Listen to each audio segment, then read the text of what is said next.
I had saved every penny, calculated every dime over the years, all for the perfect vacation, a family reunion in Hawaii, a paradise to reconnect, or so I believed. The cool sea breeze blew gently across my face, the suitcases packed with hope.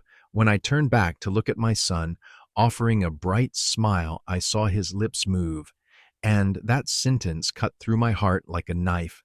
I forgot to buy you a ticket. Go home.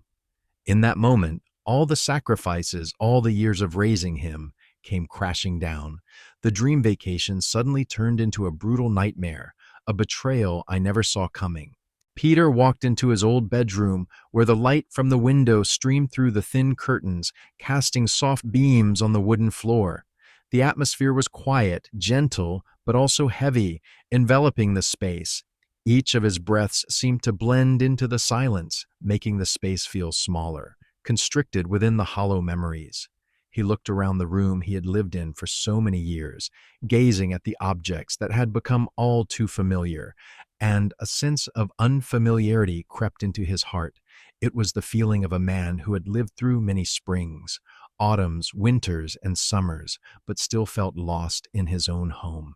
He stood facing the old wardrobe, his hands slowly pulling open the doors. The shirts and trousers, faded from the years, hung quietly, like a part of a story long forgotten.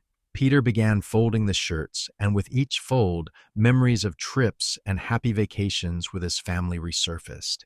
Each shirt was not just a piece of fabric, but a moment of joy. Days spent with his wife and son, laughing together. But now each shirt was a sad witness to fading memories. The feeling of loneliness rose in his chest. A light blue striped shirt, carefully folded. Back then, his wife and Simon were very young. They went to the beach together for a summer trip, the whole family holding hands, the gentle sound of the waves crashing on the shore. Simon, still small, held his hand tightly, as if never wanting to let go. Peter smiled, the warm smile of a man full of hope for the future. But now, all those memories had changed. This trip, the one he hoped would be an opportunity to mend his relationship with Simon, could it bring him back to those warm days? Or was it just a lie he had created for himself? Peter continued folding the other shirts, his hands trembling but still neatly folding each piece. A light brown shirt reminding him of autumn hikes, mornings filled with golden sunlight. Simon running ahead, his wife laughing beside him. The whole family wandering through the small forest near their home. Those mornings felt so simple and happy, but now those memories made him choke up. He couldn't remember the last time his family had those moments. Time had changed everything, and now he had to face the reality that the gap between him and his son was no longer small steps, but a chasm he didn't know how to cross. This trip, he thought, might be the last opportunity to make things right, to reconnect the broken bond with Simon. In his heart, the hope remained, even if it was just a tiny spark in the darkness. He wanted to believe that if he could create a joyful vacation like before, maybe those distances would vanish. Simon would see him as the father he once was, and the coldness between them would disappear. Peter folded the last shirt, glancing at the small suitcase on the bed. The old suitcase, not new, but big enough to hold the hopes he was carrying. Max, the dog, lay on the old rug next to the suitcase, his eyes bright in the dim light. Max wasn't a special dog, but to Peter he was everything. The dog was his only loyal companion, always by his side in every circumstance. When Peter felt lonely and abandoned, Max was the one who never turned his back. Every time Peter saw Max's eyes, he felt he wasn't invisible, but a person of worth. This dog understood him more than anyone, and it always had a way of comforting him without needing to say a word. In those lonely years, Max was his only comfort. Peter sat down in the chair next to the suitcase and sighed. He didn't know if this trip would truly be an opportunity to heal his relationship with Simon. Would Simon understand how much he had tried to create the happy moments of the past? Or was it too late? Every time he thought of Simon, his heart ached. His son had changed, become distant and cold. The brief conversations, the indifferent glances, everything made him feel like an outsider in his own family. Max raised his head, his bright eyes staring at him, as if understanding what Peter was going through. Peter gently stroked Max's head, his hand warm but tired. Max nudged his head against Peter's hand, lightly licking his thin hand, as if comforting him. For a moment, he felt a little relief. Even though his son was no longer by his side, even though his wife had passed away, Max was still here. Max never left, never betrayed him. That was the unconditional love he had lost with his loved ones, but at least he still had Max. The room fell into silence again. Peter stood up, walked over to the suitcase, and looked inside. This trip, he told himself, would be the last opportunity to mend his relationship with Simon. He no longer hoped for anything other than the resurrection of the father-son bond. If not now, there would be no other chance. And if it didn't work, at least he would know that he had done everything he could. Max stood up and followed him, his steps light but steady. Peter gently closed the suitcase, glancing once more at the empty room. Old memories flooded back. Conversations, family dinners, happy smiles. Now, all that remained were the old shirts, but still, he had a reason to move on. Max was still here, and that was all he needed. The light from the fading afternoon waned, like a wave stretching over the water, casting a soft glow over the room. Peter sat there, his aging hands trembling as he opened the old photo album, letting the faint afternoon light dance over each yellowed page. The room was silent, only the wind gently rustling the curtains and the sounds of time passing. The first photo he saw was a family photo from a summer vacation 10 years ago. Simon, at that time only 10 years old, was still small, but his eyes shone with pure joy, his tiny hand tightly gripping his. Peter would always remember this moment, even to this day. They were standing on the beach, the waves crashing against the shore, and he could feel the happiness in every second of that moment. His wife stood beside him, her hand gently reaching out to wave at someone from afar. In that photo, their family was filled with happiness and joy. Everything seemed simple, bright, like the sun-drenched summer days. Peter could never forget that moment, the moment when they were all together, living in those moments without worrying about the future, just savoring every present moment.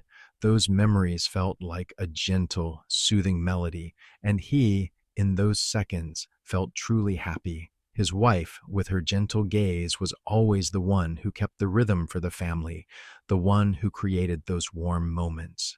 She was the fire, the life in this house, in every meal, in every conversation.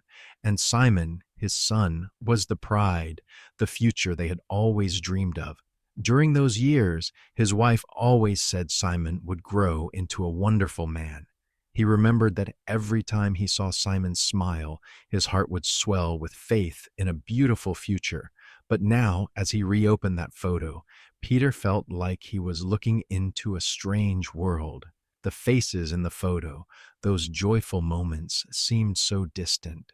After his wife passed away, the gloomy and lonely days slowly descended like the yellow leaves falling in autumn.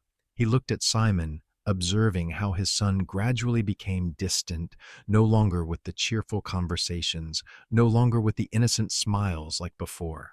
Simon had grown up, stepped into his own life, and Peter was no longer the center of his world. Peter sat still for a long time, his eyes immersed in the photo, letting the memories flow like a stream of water. His heart was filled with infinite sorrow, a sense of emptiness he had never been able to express in words. Every time he looked at Simon, he felt an unfillable gap, a crack in their father-son relationship that he couldn't mend. After his wife's death, Simon had started changing. The warm evenings around the family dinner table became less frequent. The old stories about the past were no longer told.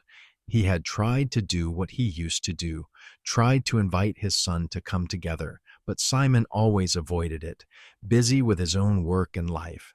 Peter recalled the last time they ate together. It was the dinner the night before he prepared for this trip. Simon didn't even lift his head when Peter asked about his work.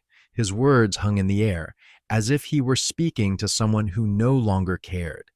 Simon's wife, whom he had treated like a daughter, also didn't look at him when he tried to start a conversation. All their glances, all those indifferent looks, made him feel like an outsider in his own home. The memories of the golden years seemed like a quiet pain he couldn't chase away. Peter wondered if he was the cause of everything turning out this way. Had his absence or Simon's changes made everything like this? Peter knew that life couldn't go back to how it was, that beautiful memories couldn't be relived, but at least he hoped this trip would be an opportunity for things to change, even just a little.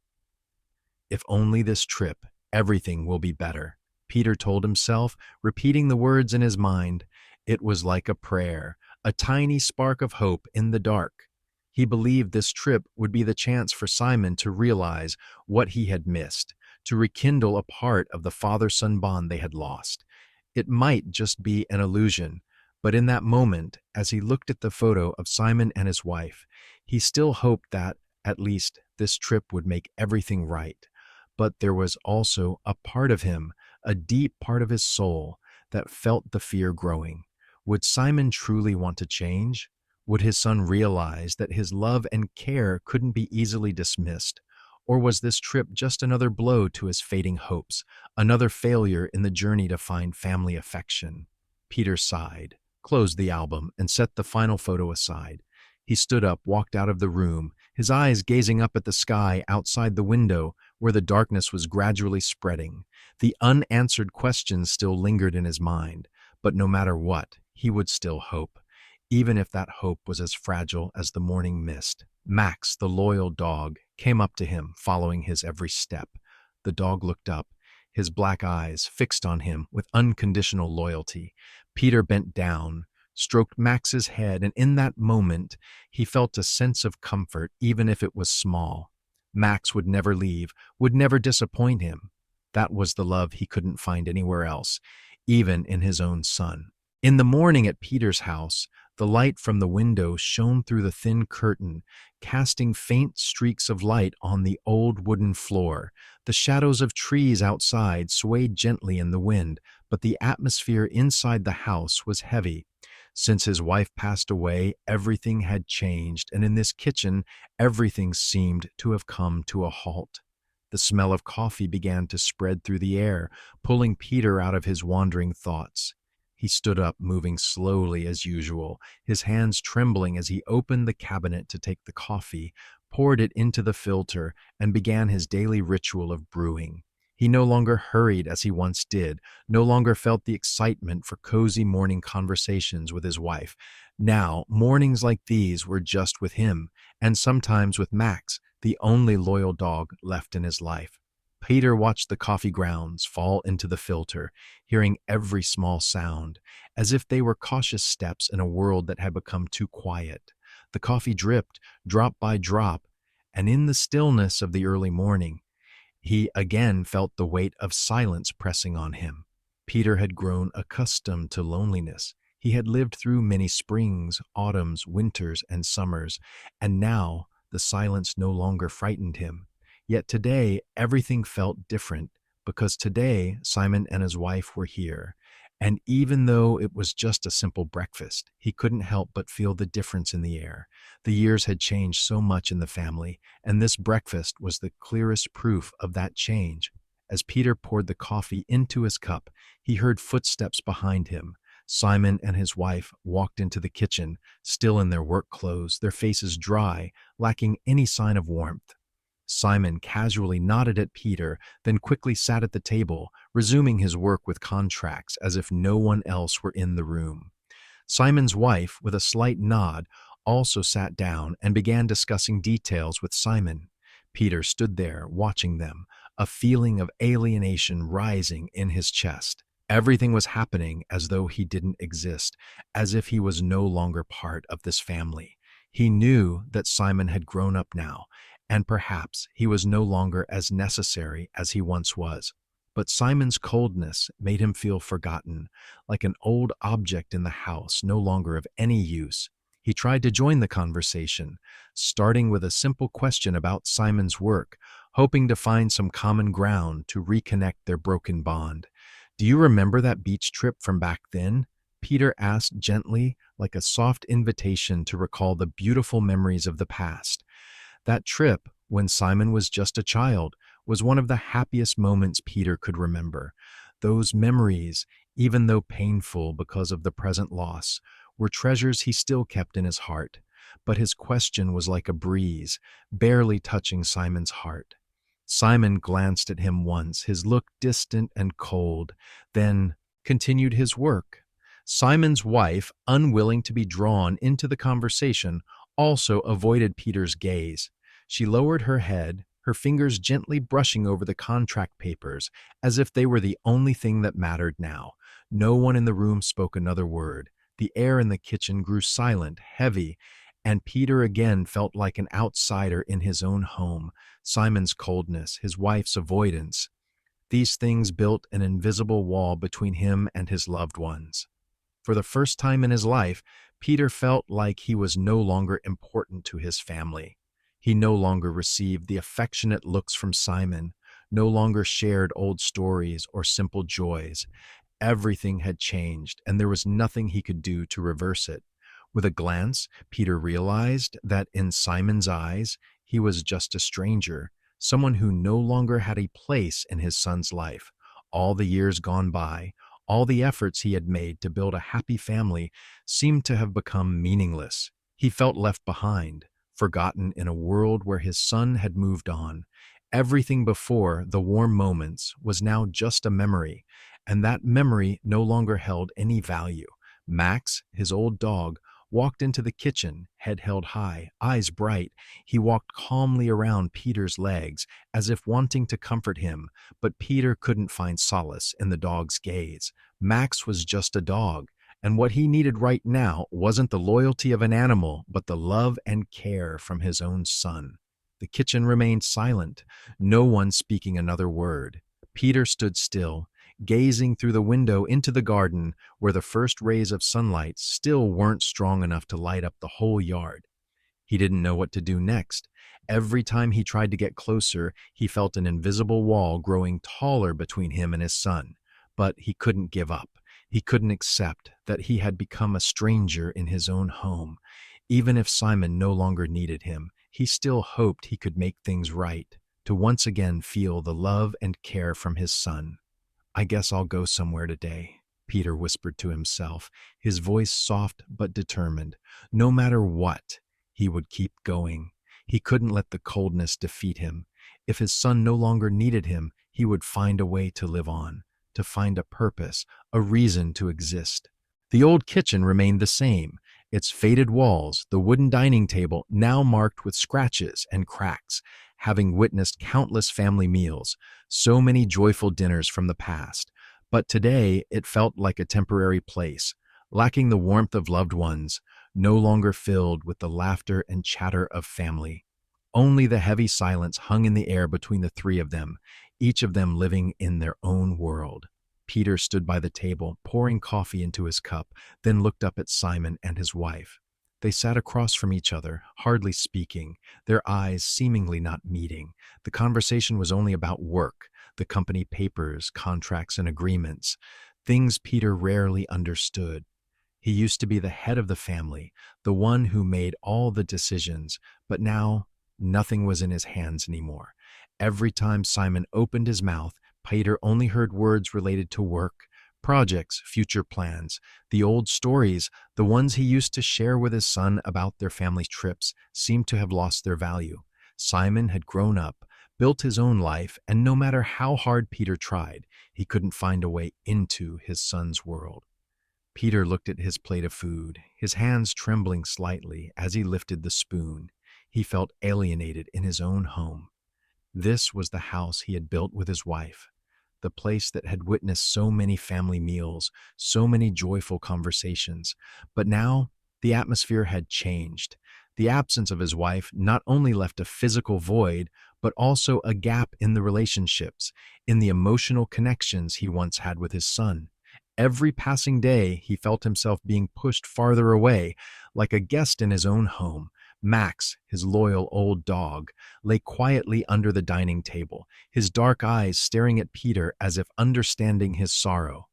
Every time he looked into those eyes, Peter felt comfort, the only comfort he had left. Max didn't need words, didn't need stories, just a look, and the dog was always by his side, never leaving, never turning away. In that moment, Peter felt a small sense of relief that even if everything else went wrong, at least he still had Max. The clinking of plates, the sound of the spoon touching the plate, all seemed like meaningless noises in the stillness of the room.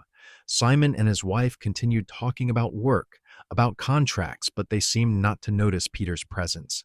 Peter picked up his spoon, but couldn't bring himself to eat. He felt like an outsider, a ghost in the home he once considered his sanctuary. Suddenly, Simon's young child looked up and smiled brightly at him, a small ray of light in the dim room. The child chattered about games at school, about the new friends it had made, about innocent things that Peter had always loved when his son was little. The light in the child's eyes sparked a warm flame in Peter's heart. He looked at the child, remembering when Simon was that young, with those same bright eyes, always seeking attention and love from him. But now Simon had changed, and he couldn't find that innocent moment again. Peter smiled at his grandchild, but his smile was strained. He couldn't help but feel a pang of sorrow. Everything had changed so much. The old stories he wanted to tell, the memories of family trips, now were just painful memories, things he couldn't share with anyone. He looked at the child, filled with love, but the distance with his son made him feel like he couldn't say anything, like he couldn't do anything more. Quietly, he continued eating, though he felt nothing in this meal. He wanted to tell her an old story, one he always shared when he was with his wife, when the house was full of laughter, but every time he opened his mouth, Simon interrupted. "Dad, let's talk later." Those words were like a knife cutting into his heart, not because Simon didn't want to listen, but because Peter knew that even if he spoke, Simon wouldn't really hear. He just wanted to finish the meal quickly and go back to his life, to his work, without caring about him. Peter said nothing more, just sat still, trying to swallow his sorrow in silence. He was no longer the person his son wanted to listen to, no longer the person Simon turned to for sharing the little things in life. In that moment, Peter realized that perhaps he had lost his place in Simon's heart. He was no longer the father his son still needed, no longer the one his son wanted to share life's little things with. When the meal ended, no one said another word. Simon and his wife quickly cleaned up the table. No questions asked, no sharing. Peter stood up, slowly walked outside. The light outside had faded, and once again he felt lost in his own home.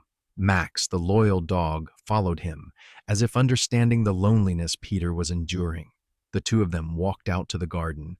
No words, no conversation, just the sound of Peter's footsteps blending with Max's.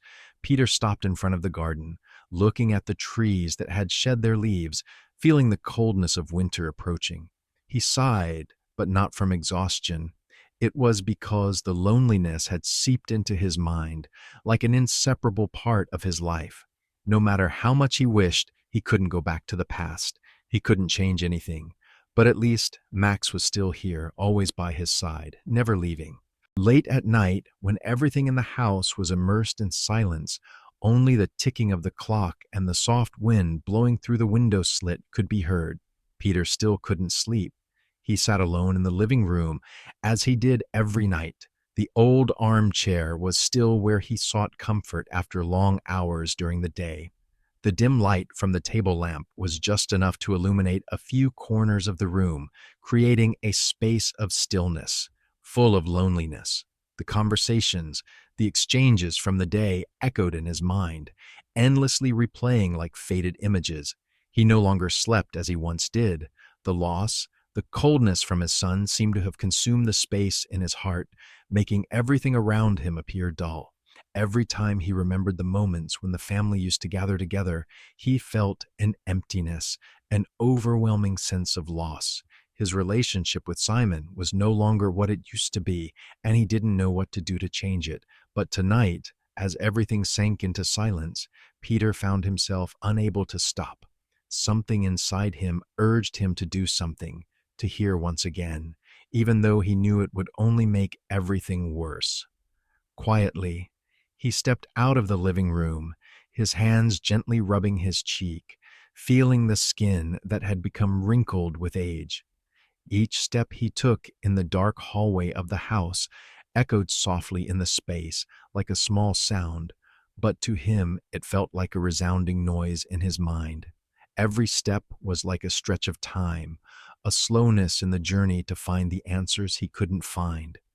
As he neared Simon's bedroom, he heard his son's voice. The door wasn't fully closed, and the sound from inside was faint, but enough for him to hear. His mind was still full of unanswered questions, and in that moment he couldn't stop. He could only listen.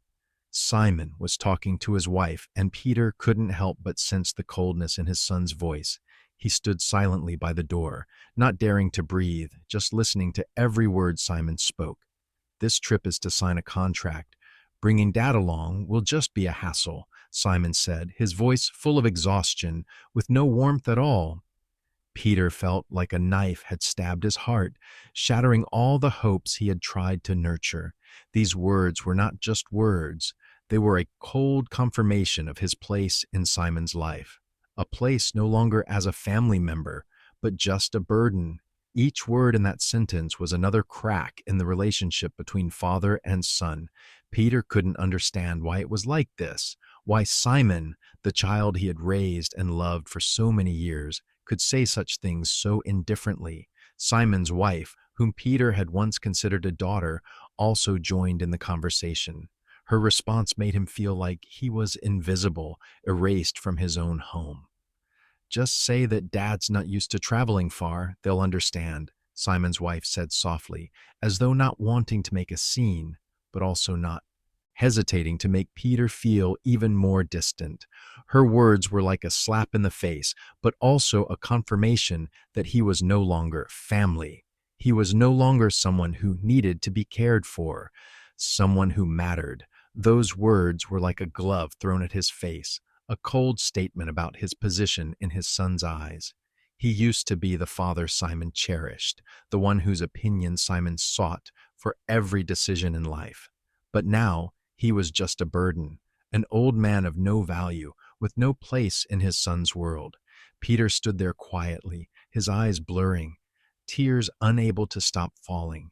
He couldn't believe what he had just heard. Those words were like a knife cutting into his heart. Not only did they hurt because of Simon's indifference, but they also made him feel that he was no longer important in his son's life. The silence slowly enveloped him, and he could only stand there, listening to those words echo in his heart. Each breath he took grew heavier, as if a weight was pressing on his chest. He couldn't understand why it had come to this, why he had been pushed out of Simon's life. The beautiful memories, the happy moments when Simon was little, the evenings spent together as a family, now only remained as faint traces in his memory. Simon had grown up, and no matter how much Peter wanted, he couldn't go back to the past. But could he still hope to see affection from his son? Or had it all ended long ago? Peter stood still, not daring to listen any longer. He turned around, walking gently back to the room where Max was curled up on the old rug, his bright eyes watching him as if to comfort him. The dog, with all its unconditional loyalty, was the only companion Peter had left. He sat down next to Max, stroking its soft fur. That feeling made him feel a little comforted, but the pain still wouldn't subside. The words from Simon and his wife were like a deep wound in his heart, and he didn't know how to heal it. He sat silently in the darkness, feeling the emptiness surround him. The night had fallen, and he knew he wouldn't be able to sleep. The thoughts of what he had just heard kept swirling in his mind, like a shadow that couldn't leave his thoughts. But the only thing he could do now was swallow the pain and continue living as a stranger in his own home. The airport was always a bustling place where people gathered, parted, and began new journeys. The bright lights from the electronic boards blazed, and the loudspeakers continuously announced flight information, luggage, and other announcements. The atmosphere was filled with energy, the sounds of conversations, hurried footsteps, and the wheels of luggage rolling on the stone floor, all forming a lively picture of life. But for Peter, all those sounds felt distant, no longer related to him. He stood in the midst of the crowd, feeling like an outsider, an invisible person, lost in this noisy world. The trip he had hoped for so much, the trip he thought would be the opportunity to reconnect with Simon, was now slowly unraveling before his eyes. What seemed like stability was being torn apart. Peter stood at the check-in counter, his tired eyes looking at the attendant, who was quickly scanning his ticket in the computer system. But when the attendant looked up with no expression on their face, Peter only heard the dry announcement, "There is no ticket under the name Peter." Those words were like a shock to him, paralyzing all the thoughts left in his head, the hopes he had kept for so long, the efforts to change his relationship with Simon, now suddenly shattered, like a sandcastle swept away by the waves. The attendant's words echoed in Peter's mind as a confirmation that he was no longer important. He was no longer a part of Simon's life, no longer a part of this family. Those words, though a cold truth, still made it impossible for him to accept. He stood there silently, saying nothing more, just staring at the computer screen, feeling as if a part of him had died. Peter turned his head, looking at Simon standing next to him, but Simon said nothing. He bent over, his eyes glued to his phone screen, seemingly unaware of the difficulty Peter was facing. The entire space around him suddenly seemed meaningless. People walked by. Their eyes hurried, their footsteps never stopping, but to Peter they were like shadows, without presence, without connection. He looked at Simon, his heart heavy, but he couldn't speak a word. Simon didn't look at him, didn't care about him, and that was the thing that hurt him the most. At that moment, Simon's wife stood to the side, bending down to soothe their crying child. She glanced at Peter once but quickly turned away, saying nothing. Only her eyes briefly passed over him, cold and avoidant. Suddenly, a thought flashed in Peter's mind.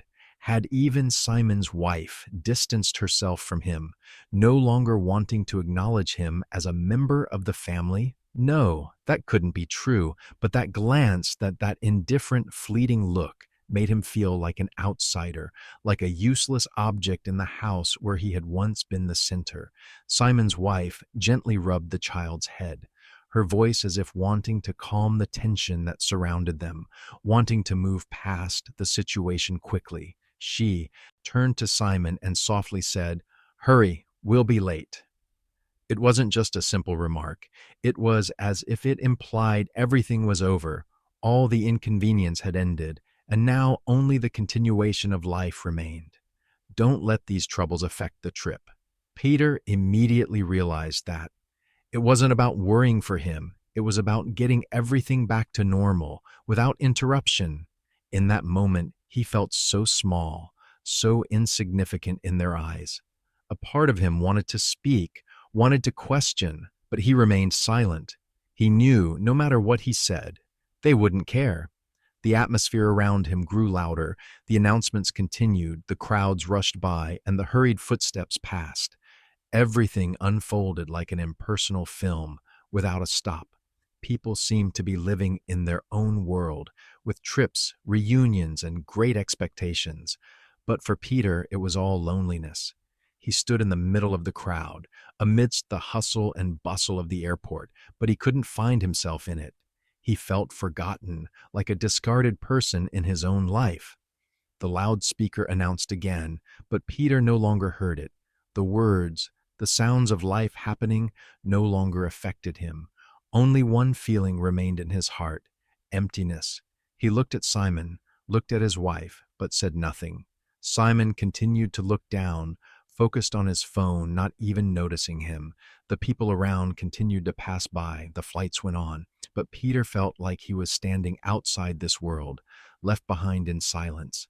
Finally, he turned around and walked away from the check-in counter, but he didn't know where he was going. Max, the dog, as always by his side, ran after him, his bright eyes following each step of his owner. Peter felt a little relief when looking into those eyes. Max didn't leave him, didn't show the indifference like Simon. Max was always there, loyal and full of love, but could Max's love be enough to heal the wounds in his heart? Could this dog replace the love he had longed for from his son? The noise of the airport continued, people rushing, but Peter felt like a lost ghost, with no place in this world. He had once been the center of the family, the one everyone turned to when needed, but now he was left with memories, shattered hopes, and a painful reality. He was no longer an important part of Simon's life. The loneliness weighed on his mind, and he didn't know where he would go next. The airport was as noisy as usual this morning. Passengers hurriedly moved about. The loudspeakers constantly announced flight details, and the sound of luggage wheels rolling on the tile floor. All created a chaotic and bustling scene, but for Peter, everything around him was just meaningless noise. The busy atmosphere only highlighted the emptiness within him. Each step he took felt heavier, and his eyes could no longer find anything interesting in the surroundings. He felt like an outsider in his own life, like a ghost lost in a world full of life. This trip, which he had hoped would be the last chance to get closer to his son, now seemed to be falling apart right before his eyes. All his hopes, all the dreams of a warm family reunion with Simon were now just shattered pieces that couldn't be put together. Peter had prepared so carefully for this trip. He had imagined countless peaceful mornings, sunset evenings when the whole family would gather together. But now, all those hopes were left in the fog of the surrounding noise. Peter, despite his age and fatigue, still tried to follow Simon and his wife. The three of them were standing at the check-in counter, preparing for their flight. Both Simon and his wife were not in a hurry, but they showed no interest in Peter. They just went about their business, not even noticing him, despite him standing right next to them. Every step they took was a reminder that he was no longer important in their lives. When it was his turn, Peter handed his ticket to the check-in counter. The attendant smiled, checked the information, and then looked back at him, her face emotionless. "There is no ticket under the name Peter," the attendant announced in a flat tone. The words weren't surprising, but they hit Peter like a painful slap, a mild shock, but enough to make him freeze for a moment. Everything he had prepared for, everything he had hoped would be a chance to rebuild his relationship with Simon, was now falling apart right before his eyes. He stood still, saying nothing, feeling as though he was being pushed out, eliminated from his son's life. All the hopes, all the faith he had placed in this trip now felt like an overwhelming disappointment. Peter looked at Simon, who was standing beside him, but didn't receive any glance from him. Simon was focused on his phone, as if the world around him no longer mattered. Not a caring look, not a "Are you okay, Dad?" Just silence. Those indifferent, distant looks made Peter feel abandoned, like a ghost with no place in his son's life. Simon kept looking at his phone, not caring about Peter's reaction. He didn't turn to look at him, didn't ask a word. He no longer saw him as a father, but as a faded part of his world. Peter stood still for a moment, feeling his body stiffen, unable to move. A sharp pain stabbed his chest, like a deep wound that couldn't be healed. All the years he had spent on his son, all the sacrifices he had made for the family, now received nothing but this indifference. Simon's wife stood beside them, still not looking at him. She bent down to soothe their crying child, patting its back as if trying to hide the awkwardness. Her gaze, though it passed over him, didn't linger. She didn't look at him, didn't say a word, as if he didn't exist in that space. Both Simon and his wife didn't care about him. And that silence, that avoidance, made Peter feel like an outsider, like a burden to the family, not someone who was loved or needed. Simon's wife softly spoke, her voice full of urgency and without emotion. "Hurry, we'll be late." Those words weren't concern or encouragement. They were just a reminder that he needed to leave their lives. Both Simon and his wife seemed to want to finish everything quickly. Simon's wife glanced at Peter once, then quickly looked away to the child, not saying anything more. And then an action that made Peter feel insulted in front of everyone. Simon pulled out a small envelope from his pocket and handed it to him, as if it were nothing important. Inside the envelope was money, money that Simon had likely prepared beforehand, something Peter couldn't comprehend. He handed it to Peter and coldly said, "Dad, take a rest. We'll take care of things." These words not only made Peter feel like he was being bribed, but also made him feel that he was no longer a member of the family. This was not an act of love, not a gesture of care, but a rejection. Simon's avoidance, the giving of money as a way to end the conversation, only deepened the pain in Peter's heart.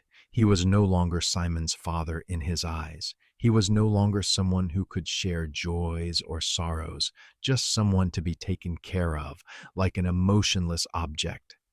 Peter looked at the envelope, unable to say anything, just holding it in his hand like something worthless. The dreams of returning to the way things were, of living in a warm family, were now shattered into pieces that couldn't be repaired. Simon no longer saw him as a father. He didn't want him to come along, didn't want to share precious moments. And this, the envelope of money, was all he received after all the years of sacrifice. Peter stood still in the airport, amidst the noise and the hurried passengers. Everything kept moving, but he remained there, not knowing what to do next. This trip had fallen apart, and everything now was just the broken pieces of the past. The airport was as bustling as usual this morning. Passengers hurried about, the loudspeakers constantly made announcements, and the sound of luggage wheels rolling on the tile floor, all creating a chaotic and busy scene. But for Peter, all those noises seemed like they came from another world.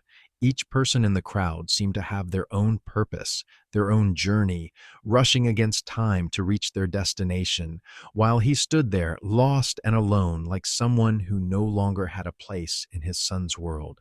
The suitcases, the luggage being pulled behind, the bright neon lights, all only highlighted the emptiness in his heart. Simon and his wife didn't look back, didn't glance at him as they walked away. Their steps were steady, quick, and full of determination.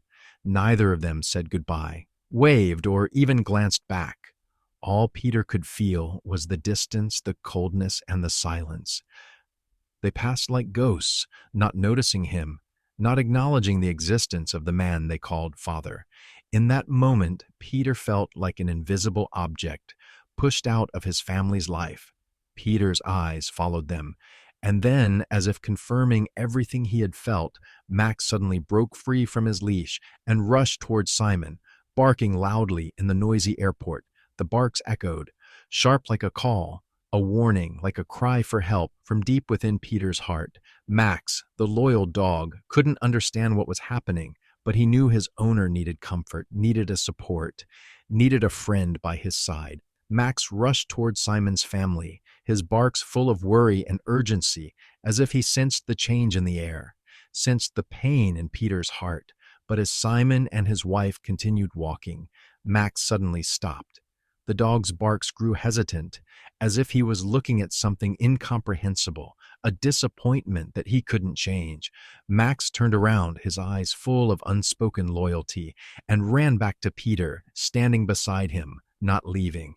The dog stood there, close to him, as if to say that no matter how Simon turned his back, no matter how the family left, Max was still here, still by his side, never abandoning him. The scene made Peter unable to hold back his emotions. The crowd continued to walk by, passengers hurrying through, but in this moment, the space seemed to stop.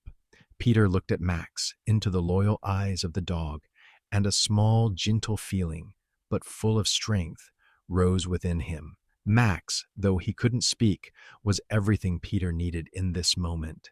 There were no comforting words, no encouragement from Simon, but Max was still here, loyal and loving, without any conditions. That was the only thing left, the only thing Peter could cherish in these moments. Max looked up at Peter, his eyes shining brightly, and though he didn't speak a word, the dog's presence seemed to speak for all the things Peter couldn't say. "I'm still here," Max's eyes seemed to say, "no matter how others turn their backs, no matter how lonely you feel, I will not leave you. I'm still here and I will always be by your side." Peter stood there looking at Max, a part of him unable to stop the tears. The dog, with all its loyalty, was the only friend who didn't betray him, didn't turn away. Max was the only one who looked at him with love, not because of what he could do for the dog, but just because of the unconditional loyalty. Peter stroked Max's head, feeling the warmth of the dog's body. Though everything else outside might change, though Simon and his wife no longer saw him as part of the family, Max was still here, still loyal and loving him. And in that moment, even though he couldn't change anything, at least he could feel that, no matter how the world might turn its back, Max would never do so. The atmosphere in the airport was still bustling, but Peter no longer heard those sounds.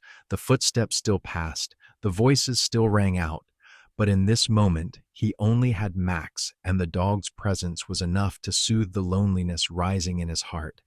Max stood there by his side, no words, no explanations, only the unconditional presence, like a symbol of eternal loyalty. Peter stood still, one hand still stroking Max's head, the other tightly gripping the envelope Simon had given him. But he no longer felt the wound in his heart. Max's loyalty, that gaze, was like a balm to soothe the pain he was carrying inside. Max barked again, but not to stop Simon. This time, the bark was a statement, a reminder. Dad doesn't have to be alone. And Peter felt it. The dog, with that loyalty, had replaced all the words he couldn't say, had replaced everything he had lost in the past. In this moment, Max was family, was everything he had left. What remained was love, loyalty, and the memories he had once cherished. Simon's family had left, never once looking back, but only Max, with his unwavering loyalty, stayed here, never abandoning him. In this vast world, even though Peter sometimes felt lost, at least in this moment, he was not completely alone. Peter sat quietly in the airport waiting area, the neon lights shining down, reflecting on the glossy tile floor, the hurried footsteps, the laughter of passengers, the loudspeakers announcing flights. Everything unfolded like a fast-paced, busy movie, but in this moment, all those sounds seemed to drift into a distant void. Peter could no longer hear anything except his own breath. The feelings of disappointment, loneliness, and hurt overwhelmed him, making everything around him seem blurred. He was exhausted from the shattered hopes, the expectations of this trip, of a chance to rebuild his relationship with Simon. Everything now felt like a dark cloud, covering all the good moments once shared between him and his son. Over the past months, Simon and his wife had continued to distance themselves from him, and today, when he had thought there might be a chance to reconnect, everything had suddenly collapsed. The atmosphere around him felt heavier, suffocating, and he couldn't express the thoughts in his heart. This trip, the trip he had been hoping for to start over, now had nothing left but the shattered pieces of hope. Simon's family walked away without a word, without a glance of empathy, without a single affectionate look. They passed by him as though he didn't exist, as if he were an invisible object in the family. There were no words of comfort, no sharing, only coldness and indifference. That feeling weighed heavily on his mind, making him feel that he was no longer Simon's father, no longer a part of that family. Then, in that moment of stillness, an old friend of his wife happened to appear. This friend hadn't been seen in a long time, but his face was still clearly imprinted in Peter's memory. They weren't close friends, but he was someone Peter could share memories of his wife with, moments from before everything changed. The man, a middle-aged individual, seemed quite surprised to see Peter sitting alone in the waiting area. But after a few casual questions, he sat down beside him. Peter didn't think that this conversation would change everything, but the words of this old friend turned his thoughts upside down. It was a passing comment, but it shone a light into a dark corner of Peter's soul, making him suddenly realize something painful, a truth he had never considered. I heard Simon say, "You plan to sell the house to fund a trip. He's really worried," the old friend said softly, his voice full of concern, but also sounding like an unexpected announcement. Those words were a shock to Peter. He froze, unable to believe what he had just heard. He looked at the old friend, but those words kept repeating in his mind, like daggers stabbing into his heart. His eyes widened, saying nothing, only with a look of disbelief. He had once thought he had lost everything, family affection, the bond with his son, but now something even worse was unfolding before his eyes. Peter had never intended to sell the house, never had any plans to use his assets for trips or personal purposes. This house was not just a material possession, but a place that held all the memories of his wife, of the days when the family was complete. It had witnessed moments of happiness, family meals, and warm conversations. How could he sell it all just to go on a trip? Peter sat silently, saying nothing. The old friend's words made him stagger. Truly, he had never thought of that. How could Simon think like that about him? How could he think that Peter would sell the house just to spend money on trips? It really hurt Peter deeply, not just because of that suspicion, but because it shattered the last bit of hope he had placed in his son. In Simon's eyes, he was no longer a father, but just a financial burden that needed to be solved. "He's really worried," the old friend repeated, as if wanting to explain further. But in Peter's eyes, everything had become blurry. These words were not just a misunderstanding, but a deep crack in the father-son relationship between him and Simon. Peter didn't just feel hurt by his son's indifference, but also by the financial suspicion Simon had placed on him. The feeling of being doubted, being underestimated, made him feel like a failure, like someone who no longer had a place in his own family. As the old friend continued to speak about Simon's concerns, Peter couldn't hear anything anymore. Those words didn't matter anymore. He was left with a feeling of suffocation, as if the space around him had closed in, and he was trapped inside it. It wasn't just Simon's indifference, but the deep misunderstanding about him. Simon no longer saw him as a father. He no longer saw him as someone who had a say in the family. He no longer viewed him as someone who needed to be loved, but just as someone who could cause financial problems, someone who needed to be controlled, removed from the family's life. Peter sat still, feeling like a part of him had died. His son, the one he had spent his life raising, now saw him as a financial burden, someone who needed to be removed from the family's life to avoid causing further trouble. This not only hurt him emotionally, but also his self-respect, his dignity as a father. He had lived his whole life believing that he was doing the best for his family, but now everything was turned upside down by a single comment, a misunderstanding that he couldn't explain. Max, his dog, now walked up to him, placing its head on Peter's lap, looking at him with bright eyes. Peter bent down to stroke Max's head, feeling the loyalty, but also feeling more and more lost. Max was the only one still by his side, but the dog's loyalty couldn't heal the wound in his heart. This pain was too great, too hurtful, and Peter didn't know what to do with it.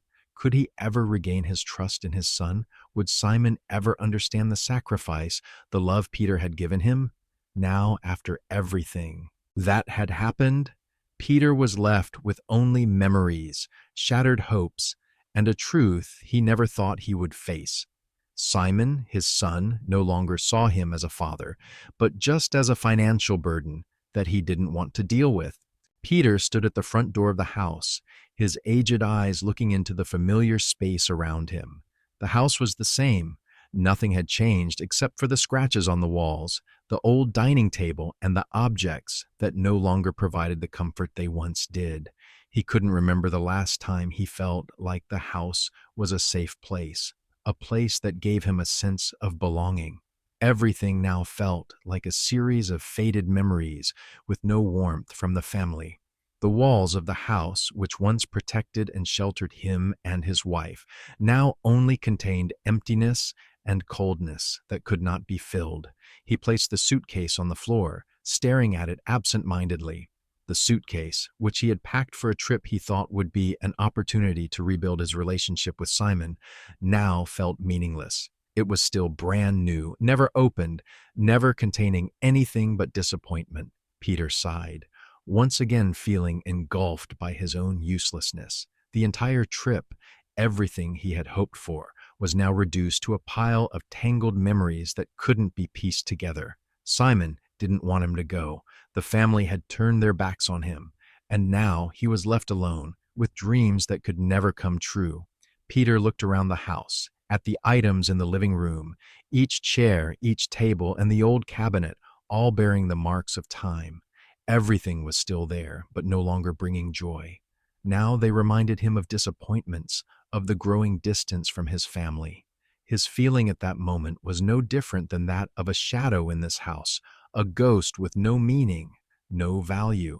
This house, once his and his wife's home, was now filled only with emptiness. His steps were heavy as he walked into the living room, where family photos still hung on the walls. The old photos with moments of happiness long gone. But now, when he looked at these photos, Peter didn't feel the joy they once brought. Everything was just lifeless images, without vitality. He looked at one of the old family photos where he, his wife, and Simon were still together, in a happy moment. In that photo, Simon was still a child, holding his hand tightly, and his wife with a gentle look, always the one who created warm moments in the family. But now, those memories were only left in those photos, unable to be recreated, unable to come back to life. Peter felt a deep wound in his heart. The sense of failure rose within him. He had failed to protect his family, failed to maintain his relationship with his son. He had once been the one who sheltered, who protected, but now he was just a burden, a person with no place in Simon's world. Over the years, he had sacrificed so much to nurture the family, but all he had received was indifference, coldness, and rejection. Simon's words, when he told him it would be better for him to stay home, were a sharp confirmation that he was no longer an important part of the family. The pain and hurt were unavoidable. These wounds were deeply ingrained in his mind, and they couldn't heal easily. He sat down on the old sofa, his tired eyes looking out the window. The light of the afternoon poured into the room, but it couldn't dispel the gloom in his heart. Thoughts piled up, old memories, pains that could not be expressed in words. He felt small, useless. All his hopes, all his efforts seemed to be in vain. His relationship with Simon was now fractured beyond repair. He was no longer the father his son needed, no longer the one his son loved and cared for. Those wounds, no matter how much he wanted, he could not erase. Max, his loyal dog, now walked into the living room, came up to him, and stood quietly by his side. The dog didn't need to say anything, just stood there silently beside him. Peter looked into Max's bright eyes, eyes full of loyalty and love. Max was the only one Peter could still trust, the only one who stayed by his side, never abandoning him. In that moment, he bent down and stroked Max's head, seeking comfort from the silent presence of the dog. "You're the only one who stays with me," Peter whispered, his voice low as if sharing the pain that couldn't be put into words. Max lifted his head, his loyal eyes looking at him, and Peter felt the love Max had for him. Max didn't judge, didn't ask, didn't worry. He just needed to be by his side. That was all Peter needed at that moment. The dog was his only comfort, his only friend, the only one he didn't have to fear being abandoned by. Peter hugged Max, feeling the warmth of the dog's body. The sensation was gentle, but enough to soothe the pain in his heart. Even though he couldn't change his relationship with Simon, even though he couldn't heal the wounds in his family, at least Max was still here. While the whole world might turn its back, Max would always remain loyal, always stay by his side, never leaving. He felt as though he was being sheltered, Protected in the arms of the dog, Max didn't need to say a word, but the presence of the dog made him feel that he wasn't completely alone, though the wounds in his heart hadn't healed, though his feelings for Simon might never return to what they were, at least in this moment. Peter knew that he wasn't entirely lost. Max was still here beside him, as a reminder that love and loyalty could come from the most unexpected places, and that he wasn't alone in this life. Peter smiled faintly, the smile weak but full of comfort. In this house, amid the emptiness and painful memories, he found a little warmth, a little unconditional love from Max. And that, though small, was all he needed to keep going, to continue fighting the wounds in his heart. Peter sat quietly in the dark living room, the faint light from the lamps casting strange shadows on the old walls. The memories in this house, where he had lived for so many years, now felt like heavy stones in his heart. Every corner of the house held traces of the past, of family gatherings, of the laughter that now only remained in faded memories.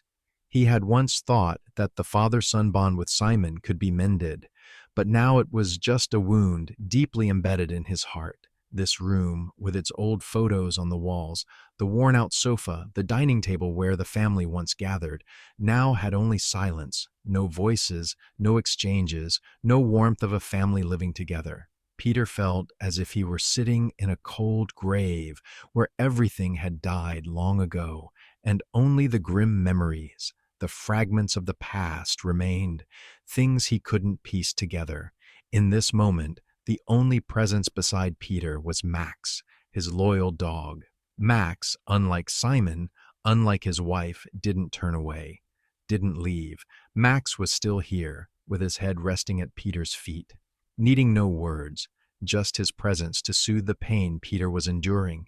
Each time Peter bent down to stroke Max's head, a gentle comfort spread through his body, as though the dog was quietly cleaning up the broken pieces in his heart, silently, unconditionally. Max lightly licked Peter's hand, not for any reason other than his unconditional loyalty.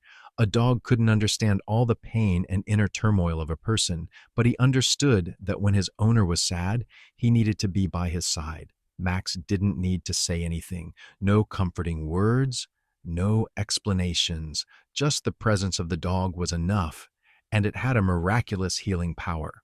Peter felt every gentle breath of Max, felt the warmth of his body lying next to him, and in that moment he felt comforted.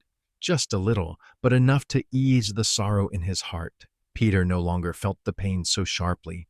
The rejection from Simon, the cold words he had spoken, were now just vague images in his mind. After all, Simon had chosen his own path, and Peter couldn't change that.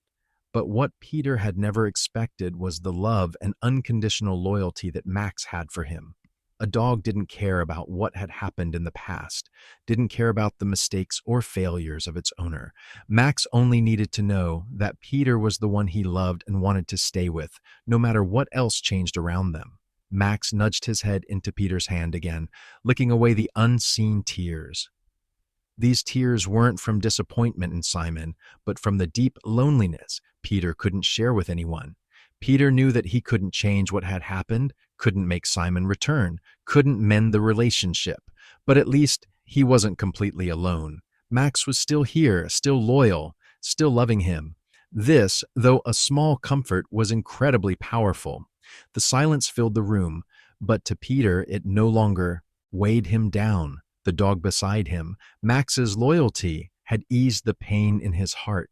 Max's love wasn't something that could be bought, wasn't something easily found. It was a pure love, unconditional, without calculation. And that's why it was worth more than anything Peter could have received from his son. Peter bent down, pulling Max into his lap. The dog curled up on his knee, his own knee resting on the old rug. In this moment, Peter felt an unusual peace, as if everything outside had stopped, and only he and Max remained. There were no worries, no disappointment, no coldness from his son, only the simple but powerful bond between him and this old dog. Max's love didn't need words, didn't need grand gestures.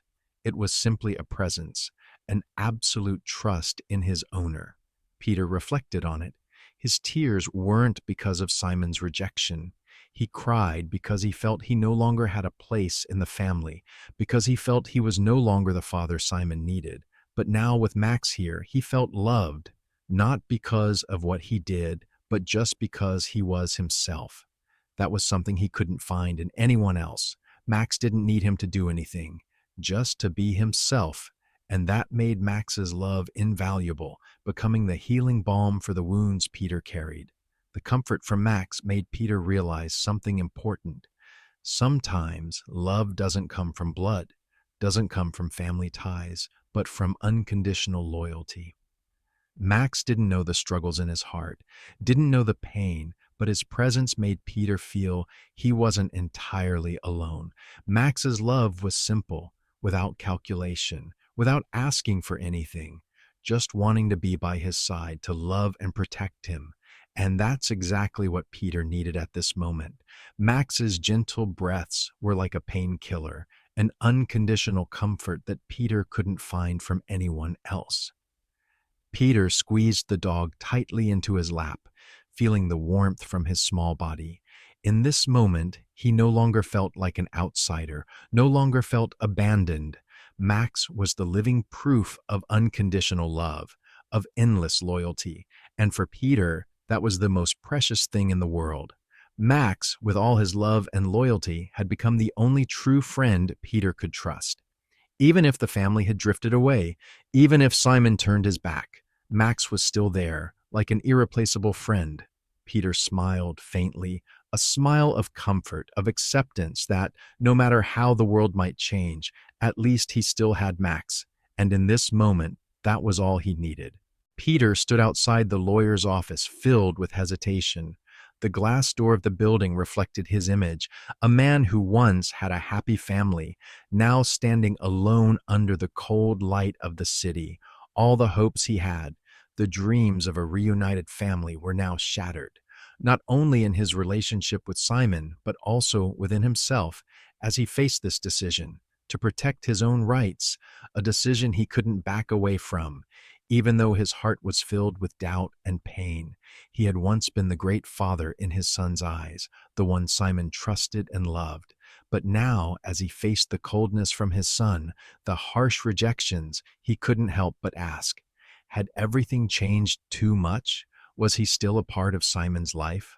All he had done, all the sacrifices he had made, now only left him with coldness and an unexplainable distance. The lawyer's office, which he entered, still retained its professional and cold appearance. Stacks of neatly arranged files on the desk, blank sheets of paper without any markings, and the lawyer's calm, emotionless gaze made Peter feel like he was standing at a crossroads where there was no turning back. The events in his life had led him here. His wounds weren't just emotional, but deep scars about his own self-respect, about valuing himself. And now, in this office, he had to do something to regain control over his life. "Hello, Mr. Peter, please come in," the lawyer's voice echoed as Peter opened the door. Peter looked at the lawyer's face, not a close friend, but someone who exuded professionalism and confidence, which Peter couldn't help but feel. Peter walked in, feeling a little comforted to know someone was listening, but also full of unease. He sat down in the chair opposite, his gaze full of confusion. Every decision in his life had never been easy, but he knew that this time he couldn't back down. "Can you tell me why you want to protect your rights in this way?" the lawyer asked, but his tone held no judgment. His eyes met Peter's, and there was no sense of urgency. This lawyer had heard many stories, many tough situations, and right now he knew Peter needed to be resolute. Peter took a deep breath, the feeling of anxiety and uncertainty engulfing him. I don't want them to think that I have no rights in my own life. I don't want to be looked down upon. This house is not just property. It's everything I've built, everything I have, and I can't let it be taken away just because of a misunderstanding or because someone thinks I have no right to it. The lawyer nodded, listening to Peter's words, not interrupting, not hurrying. "I understand, Mr. Peter. Sometimes protecting your rights isn't just about property, it's about asserting your value, especially when you feel pushed out, rejected like this. Peter looked at the lawyer, then down at his hands, the fingers calloused from years of hard work. He had built everything, cared for the family, raised Simon with the belief that he was the best father, but now the truth was too painful for him to accept. Simon no longer saw him that way. And that was the most painful thing. Not because of money, not because of property, but because of the disrespect he had to endure. That's why he turned to this lawyer, to do something to protect himself. "We'll start the legal procedures," the lawyer said.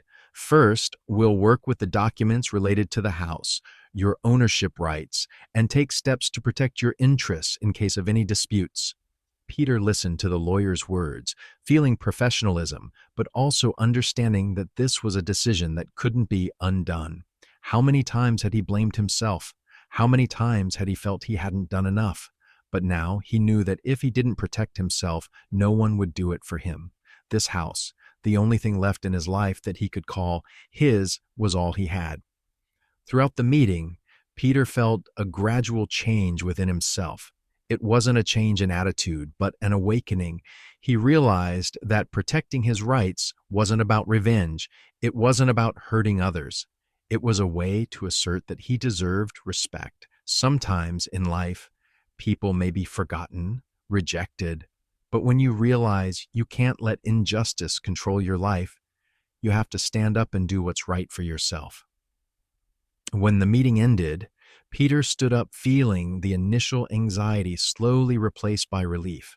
He felt like he had taken an important step to protect not just his property, but his dignity and self-respect. He didn't need to take revenge, didn't need to prove anything to Simon, but he needed to assert that he had control over his life. He had the right to demand respect, and that was something he had forgotten for a long time. As he walked out of the lawyer's office, Peter felt a part of him had changed. Even though Simon's love could never be regained, even though the relationship between them had fractured, at least he had regained his power.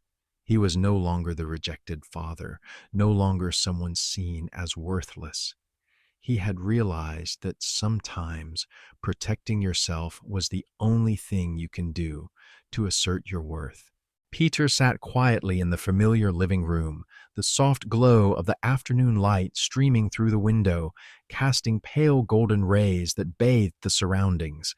The light felt like a quiet painting, gentle, a moment of both endings and beginnings. The thin beams of light filtered through the curtain, creating broken images on the old walls. Each delicate beam brought a strange warmth to Peter, though his heart still carried emotions that couldn't be erased. Yet, in this moment, he felt peace. Not peace brought on by circumstances, not harmony between father and son, but peace from within himself. It was like the light of the dying day, not strong, but beautiful in its gentle, silent way. Max lay curled up on the old sofa, his head resting on Peter's knee. The dog lay there, breathing softly, his eyes still bright, gazing at his master with an unwavering loyalty. No words were needed, no grand gestures, just Max's presence, enough to soothe the wounds in Peter's heart. The simplicity and purity of the dog's love made Peter feel that he was not alone. Max was the only friend who never turned away, who never judged, who never abandoned him, no matter what life brought. Every time Peter looked into Max's eyes, he felt comfort that no words could describe. An unconditional comfort without demands, only simple but steady love. On the table in front of him, the old family photo had been wiped clean and carefully framed. It was a faded photo, its details blurry, but it was the only remaining memory of the happy days that had passed. In that photo, the whole family was smiling together on a trip far away. A simple photo, yet full of so many memories. That photo had once been a symbol of a complete family, of a warm and loving life. But now it was just a trace of the past, a part that could never be recreated. Yet Peter kept it. kept it here, not because he wanted to preserve the past, but because the photo reminded him that despite all the changes, he could still find peace in the smallest things, in the moments he had lived.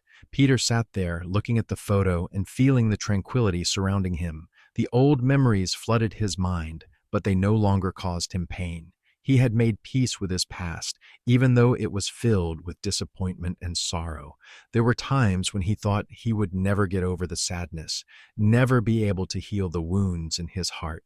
But now, sitting here in the quiet of the evening, he knew that he had found some peace within his heart.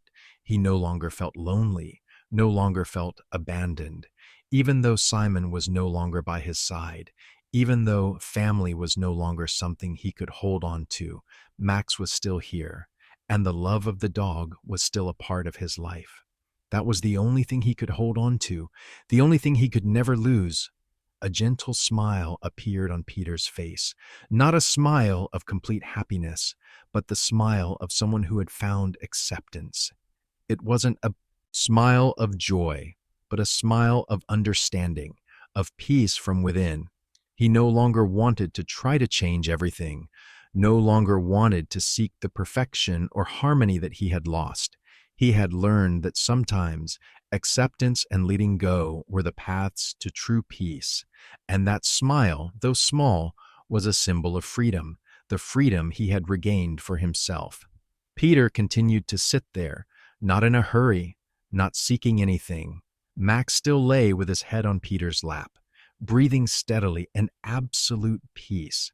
Peter felt the connection, not through words, not through actions, but through Max's presence.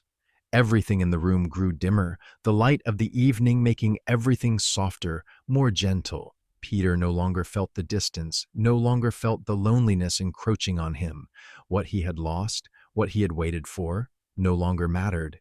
He only needed Max, only needed the loyalty and love the dog had shown him through the years.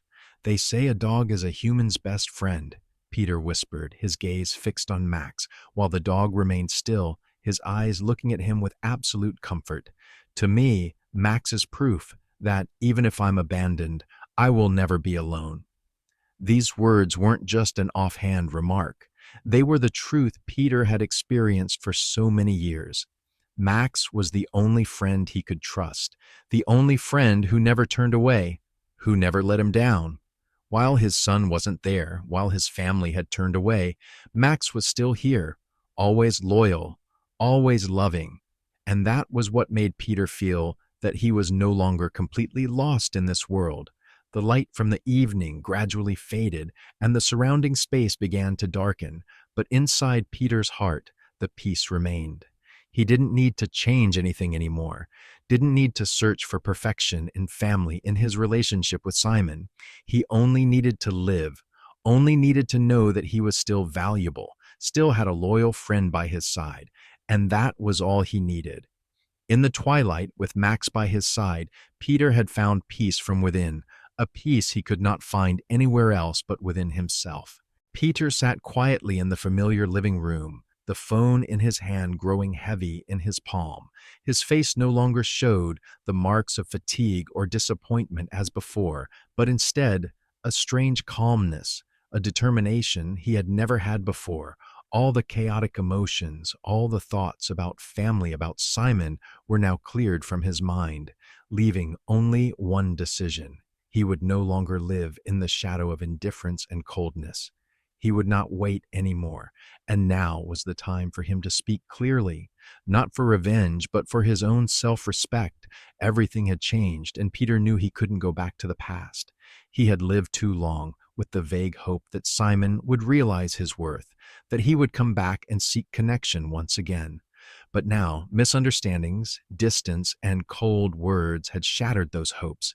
He couldn't let himself continue living in the shadow of those feelings. And as he looked at the house he had spent his life building, the place that held so many memories with his wife and son, he realized it wasn't just an asset to protect. It was a symbol of his existence, of the position he once had in the family. And now, with Simon rejecting him, with everything becoming irreparable, he decided to protect the house, not because it was property, but because it was the only way he could assert that he still had value, that he still had a place in this life. With this decision in his heart, Peter picked up the phone, the arrow of pain still piercing through his mind, but he no longer let emotions dictate his actions. He knew this was the time to speak clearly to Simon, not to argue, not to create a confrontation, but simply to assert that he deserved respect. Peter's finger glided across the screen, searching for Simon's number in his contacts, and after a few seconds, the sound of the phone ringing began. That sensation was strange, as the sound no longer brought him excitement or anxiety. It was simply a call, a conversation that needed to be had, an action to close something that couldn't be changed. "Hello?" Simon's voice came through the line, but without joy, without concern, just a simple greeting. It was a voice Peter had known since Simon was a child, but now it felt like something distant, no longer filled with affection, no longer connected. Peter could sense the coldness in Simon's voice. "Are you okay?"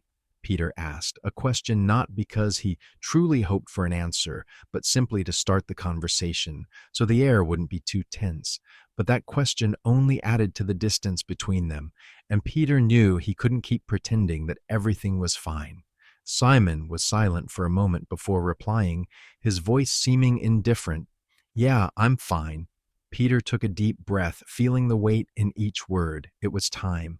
He no longer needed to drag it out. "I've forgiven you," Peter began, his voice gentle but firm, "but I will not wait for you anymore." This wasn't an accusation, nor was it surrender. It was a declaration of liberation, a statement that Peter would no longer be the one waiting for Simon to return. He couldn't continue living with vague hopes, couldn't keep living in rejection and coldness.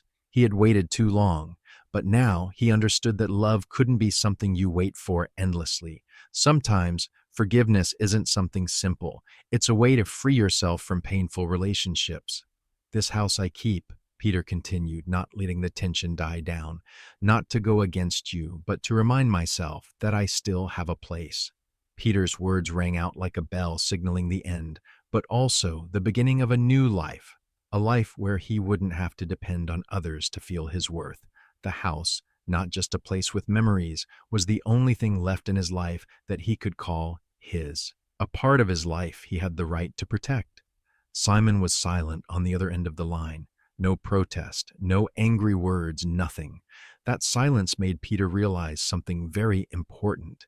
For the first time in his life, that silence no longer belonged to him. For the first time, it was Simon's silence. For the first time, Simon didn't know what to say, didn't know how to respond to his father's statement. Perhaps Simon didn't fully understand what Peter was going through, but at least he couldn't deny the change in him. Peter could sense the awkwardness, the discomfort from Simon, not because he didn't want to speak, but because Simon knew that this was the moment his father had made a firm decision, and that silence, that lack of response, was the answer Peter needed. "I understand," Simon finally said, his voice softer but still distant. "I didn't think it would come to this." Peter smiled faintly, a smile not of joy, not of happiness, but of liberation. "I don't blame you. I just want you to know that I deserve respect, and I won't wait anymore." The call ended in silence, but this time it was not the painful silence Peter had felt before. It was the silence in which Simon could no longer pretend like nothing had happened. Simon didn't say anything more, and that was the biggest change of all. Peter looked at the phone in his hand, took a deep breath. He knew nothing could change immediately, but at least he no longer waited, no longer held back by hopeless hopes. He didn't need Simon to feel his worth, and more than that, he would live with the self-respect he had regained. The silence was still there, but this time it was no longer Peter's. It belonged to Simon, and it was his turn to face the change Peter had made. Peter's story is not just about a father struggling to hold on to what remains after being pushed out of his own family's life. It is a story of resilience, of learning to love and respect oneself, even when the world turns its back. In solitude, in failure, and in pain, Peter found the most important thing: self-respect. When his son no longer saw him as a father, when everything became distant, he didn't choose to give up. Instead, he chose to protect what he had, not out of revenge, but to affirm that he deserved love and respect, even if others turned away. This story is not about mere revenge, but rather a journey of healing and self-affirmation. Peter dared to move past the pain, dared to face the bitter truth that sometimes love cannot be returned, but the important thing is to love oneself and maintain one's self-worth. When Simon and his wife had left, only Max, the loyal dog, remained as Peter's only friend, and in the unconditional presence of his dog, he found peace. Max didn't need to know the past, didn't need to know Peter's suffering. He only needed to be with him, and that was the true love Peter needed. Now, with his determination, Peter found freedom in his heart, not because he had changed others, but because he had changed himself. He no longer waited, no longer lived in the shadows of the past. He had found healing in self-respect, in loving himself. And for you, the reader of these lines, Peter's story may also serve as a reminder: no matter how life pushes you, no matter how many times you feel abandoned and misunderstood, there is always a way to find yourself again. Never forget that you deserve love and respect, even if everything around you changes. Let the loyalty and unconditional love of true friends, like Max or anyone in your life, be the motivation that helps you continue on your own path. Peter's story is a reminder that sometimes it's not revenge that matters most, but learning to love and protect yourself. Let us know your thoughts on this story and whether you've ever had to face such difficult decisions. Share your feelings in the comments below. And remember that every story has the potential to heal you, if you dare to face it and keep moving forward.